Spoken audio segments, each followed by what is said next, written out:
Good evening, everyone. Welcome to our showing of the third selection, The Lion King, 1994, in our current miniseries, The Dark Continent Hollywood Style, directed by Roger Allers and Rob Minkoff, animated, with the voices of Jeremy Irons, Matthew Broderick, and James Earl Jones. The screenplay was written by Irene Mecchi, Jonathan Roberts, and Linda Wolverton, and the score by Hans Zimmer, with several famous songs written for the film by Elton John, with lyrics by Tim Rice. Producer Thomas Schumacher compared the script to an animated Geographic special. Although this is a G-rated animated Disney-produced family film, it's for adults too because it's based on Shakespeare's Hamlet and the biblical stories of Joseph and Moses. And the animation is visually stunning. The movie was the fifth animated film produced during a period known as the Disney Renaissance from 1989 to 1999, when Disney returned to producing critically and commercially successful animated films that were mostly musical adaptations of well-known stories. This resurgence led Disney's animated films to become box office powerhouses, thereby earning much greater profits than those of previous eras. Although this was a traditional animated movie, some computer animation was used, mostly in the scene where the wildebeests stampede. During the pre-production period, The Lion King suffered from a number of misconceptions, i.e., most of Disney's animators elected to work on Beauty and the Beast, which was being made at the same time, and which they thought was a better film.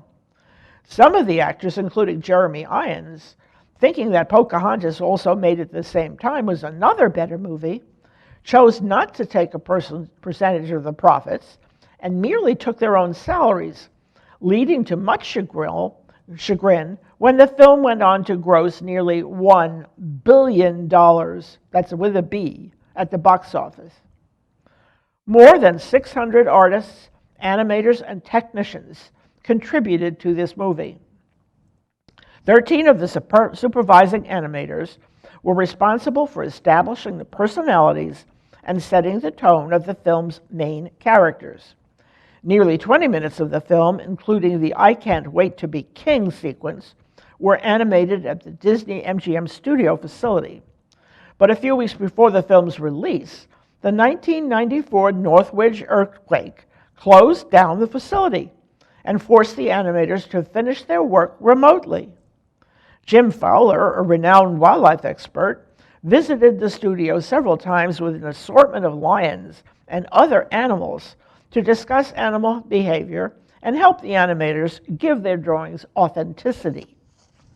They also studied animal movements at the Miami Zoo, and some were even sent to Kenya's Hell's Gate National Park to study both the wildlife and sites for the film. The filmmakers were so impressed with Irons' performance that they worked his feature into Scar's face. The Lion King was released to critical acclaim, with much praise for the music and story, themes, and animation. It earned nearly $970 million on a budget of $45 million, making it the highest-grossing film of 1988, and it became the second highest-grossing traditionally animated film of all time. It also sold over 55 million DVDs. It received 2 Oscars for Zimmer's score and Elton John's original song, Can You Feel the Love Tonight, and a Golden Globe for Best Picture, Musical, or Comedy. This film is the first Disney feature to have been dubbed in Zulu. On Rotten Tomatoes, the critical consensus reads, emotionally stirring, richly drawn, and beautifully animated, The Lion King stands tall among Disney's pantheon of classic family films. Roger Ebert, writing in Chicago Sun-Times, said that the saga of Simba owes something to Greek mythology and certainly to Hamlet, and is a learning experience as well as an entertainment. Plot summary. The Lion King takes place in a kingdom of lions in Africa, where Simba, a young lion, is to succeed his father Mufasa as king of the Pride Lands. But Simba's uncle Scar kills Mufasa to seize the throne, manipulates Simba into thinking that Simba was responsible for his father's death and must therefore flee into exile. Simba grows up far from the rest of his pride, but receives valuable advice from his childhood friend Nala and his shaman Rafiki before he returns to challenge Scar, ending his tyranny and taking his own place in the circle of life. Fun facts about the film. The animators drew on the works of Charles Marion Russell, Frederick Remington, and Maxfield Parrish, and the films of Lenny Riefenstahl, John Ford, and David Lean to develop the look of the film. Art director Andy Gaskell tried to give it a sense of grand sweep and epic scale, similar to Lawrence of Arabia, 1962. National Geographic's documentary, Eternal Enemies, Lions and Hyenas, 1992, was also a major inspiration for this movie. Several wildebeests were created by a 3D computer, multiplied into 1000s, shaded to look like drawn animation, and given randomized paths down a mountainside to simulate the real, unpredictable movements of a herd. It took 50 specially trained animators and technicians to create the 2.5-minute stampede. Elton John said he was influenced by The Jungle Book from 1967, which he felt was very funny and appealed to both children and adults.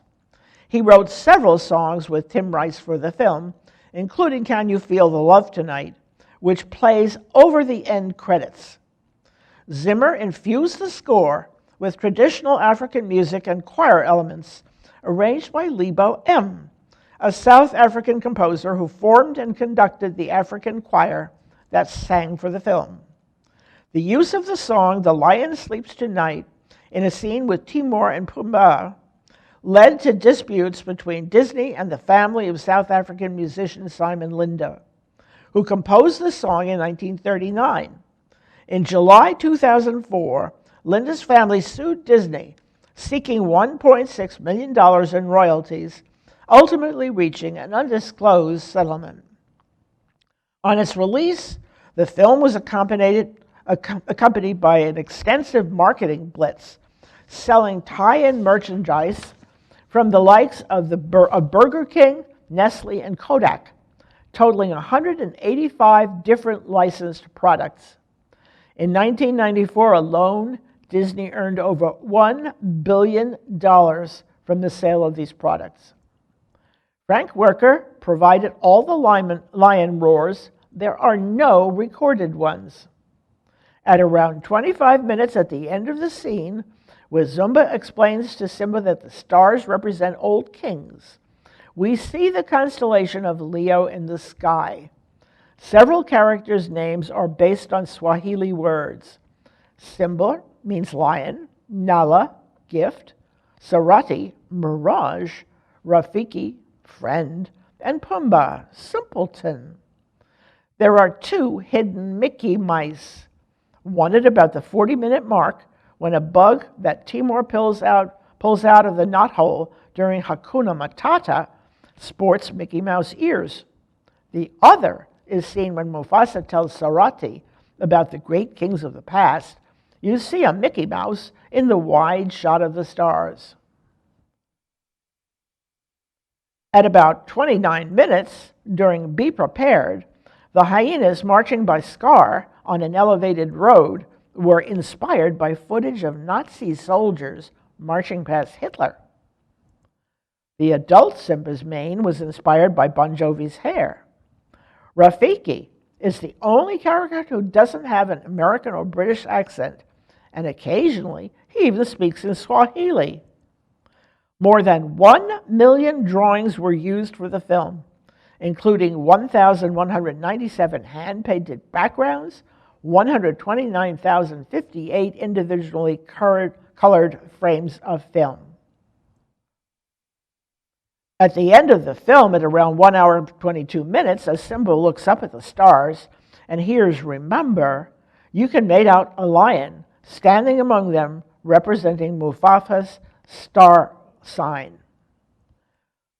The main locales for the film, including Pride Rock and the Gorge, were modeled after sites in Kenya's Hell's Gate National Park. When Pumbaa challenges the hyenas in the cave, he demands respect by angrily declaring, "They call me Mr. Pig."